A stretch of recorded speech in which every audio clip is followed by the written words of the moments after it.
just a posting of what the rules are saying. Nothing more, nothing less, walang interpretation. So kung may tinamaan man po, sorry. Hindi nyo buburahin yung post. Why would I? Buburahin ko ba? I mean, hindi po allowed ang misleading question.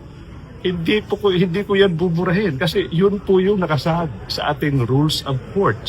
Buti sana kung I name somebody. Buti sana if I said this is regarding this. Even that, no? Kung pwede pang i-argue na there's nothing wrong with that.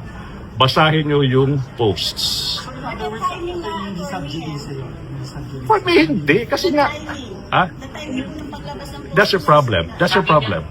Like what I said, kung pwede ako mag-post anytime, 24-hour a day, I think that is part of my right as a human being to post something na sa tingin ko ano yung nasusulat sa rules of courts. Walang bad faith,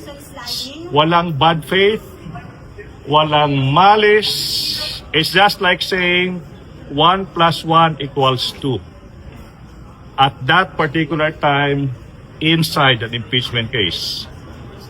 No misleading question is allowed is as true as the sun rising from the east and setting at the west. 1 + 1 = 2.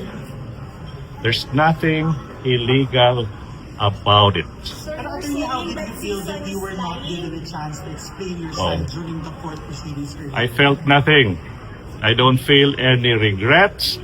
I'm not guilty of anything. Even without me explaining, my post will explain itself. Go to my Facebook.